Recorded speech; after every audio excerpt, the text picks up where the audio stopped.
ঈদের দিন সারাদিন রান্না কাজ আর ব্যস্ততার পর অবশেষে নিজের জন্য একটু সময় বের করলাম। খাওয়া দাওয়া শেষ করেই আমরা দুপুরের খাওয়া দাওয়া শেষ করে একটু বেরোচ্ছি, কোথাও ঘুরতে বেরোচ্ছি। কোথায় যাব? তো আমার হাজব্যান্ড বলতেছে না কোথায় যাবে, দেখি কোথায় যেতে পারি। রাস্তা বের হয়ে বুঝতে পারলাম গাড়ি তো ভালো কথা, অনেকটা পথ হেঁটে যেতেই হবে, তারপর মেন রাস্তায় উঠতে হবে তারপর গাড়ি নিতে হবে। তার মাঝে আমরা রাস্তায় আমি আমার মেয়ে একটু ফটোশ্যুট করে নিলাম, একটু ভিডিও করে নিলাম।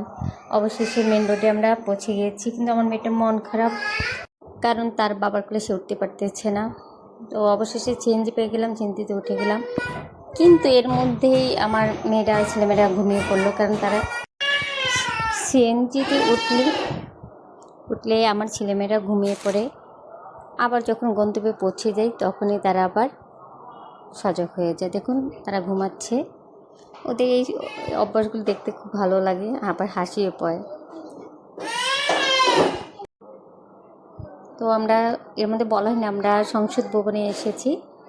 তো যে পৌঁছে গেলাম, আমরা পৌঁছেই আইসক্রিম খাওয়া শুরু। যে গরম পড়তেছে, তো আমার হাজব্যান্ড আবার আইসক্রিম ডেট আছে কিনা সেগুলো দেখতেছে। দেখো যে না আছে। তো আমি আর আমার মেয়ে দুজনে মিলে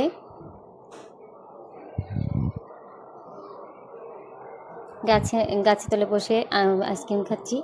হঠাৎ দেখতে পেলাম যে বকুল ফুল। অবাক আমি যে বকুল ফুল, কিন্তু উপরের দিকে তাকিয়ে দেখছি বকুল গাছ। ছোটোবেলার কথা মনে পড়ে গেলো। স্টুডেন্ট লাইফে যখন আমাদের কলেজের মধ্যে একটা বকুল গাছ ছিল, পড়ালেখা করা অবস্থা তখন অনেক আগেই সময় হওয়ার আগেই কলেজে পৌঁছে যেতাম বকুল ফুলের তো করে পাওয়ার জন্য।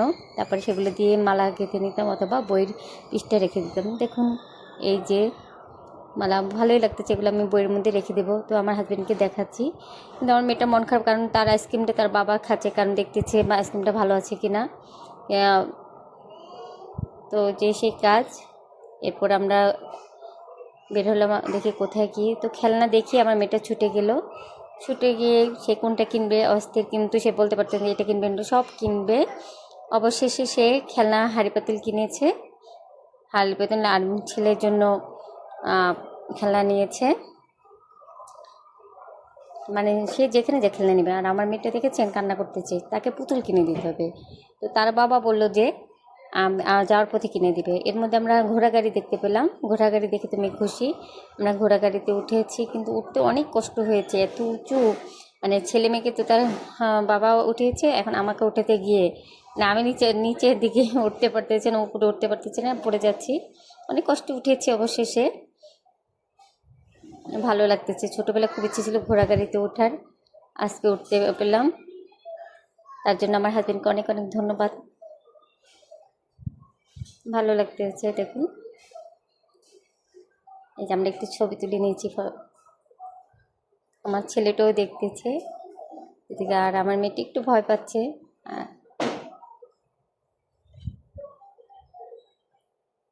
আমাদের সামনে অন্যরাও ছিল, আবার ওদের আলোটা আমার মুখে পড়ে পড়তেছে। এটাই দেখছি, এদিক দেখাচ্ছে। এই যে ঘোড়া দেখছেন, ছোটোবেলায় শুনেছি ঘোড়া করে ঘোরা, কিন্তু কখনো ওঠা হয়নি, আজকে উঠতে পেলাম। দেখেছি দূর থেকে দেখা হয়েছে ঢাকা যখন এসেছি, কিন্তু উঠবো বলে এখনই আজকে উঠে গেলাম। খুব ভালো লাগছে। দরজাটা খুলতে অনেক কষ্ট হয়েছে, দুজন মিলে উঠেছি। তো আমরা সংসদ ভবনে এসেছি, সেই সংসদ ভবনে ছবি তুলেছি, ভিডিও করেছি। এরপর একটু খাওয়া দাওয়া করেছি, হালকা বুট খেলনা দেখে তো আমার মেয়ে খেলনা কিনবে, আর আমি আমার মেয়ের ছবি তুলেছি। আর দেখলাম যে চড়ুই পাখির বাসা। তো এটা দেখে লোভ সামলাতে পারলাম না, চড়ুই পাখির বাসা কিনে নিলাম। আর আমার মেয়ে পুতুল কিনে নিয়েছে, সাথে আমার ছেলের জন্য কেনা। কিন্তু মেয়ে কোনটা কিনবে কোনটা নেবে অস্থির হয়ে গেছে। কিন্তু তারপর ওর বাবা বললো যে তুমি যে কোনো একটা নাও। তারপর সে অবশেষে একটা এটা নিল, আর নিয়েছে আমার ছেলের জন্য স্পাইডারম্যান, এটাও নিয়েছে। এরপর সারাদিন তো ঘুরলাম, এবার তো একটু খানা পানা দরকার। খানা পানার জন্য আমরা এখন ইউনিমার্টে যাব। সিএনজিতে উঠে গিয়েছি। তো যে সেই কাজ, আমার মেয়েটাও সিএনজিতে ওঠার সাথে সাথে ঘুমিয়ে গেল, ছেলেটাও ঘুমিয়েছে। কিন্তু ঢাকা শহরে একটাই সমস্যা, জ্যাম হলে তো আর কোনো রক্ষা নেই, অনেক গরম লাগতেছিল। অবশেষে আমরা পৌঁছে গিয়েছি ইউনিমার্টে। সেখানে আমার মেয়ে ওখানে গেলে খেলাধুলা করে, কিন্তু আজকে সব বন্ধ, শুধু খাওয়ার রেস্টুরেন্টটা খোলা আছে, তার জন্য আমাদের এখানে আসা। আমার মেয়েটা তো সে একাই যাবে, হ্যাঁ আমাদেরকে ছেড়ে চলে যাচ্ছে।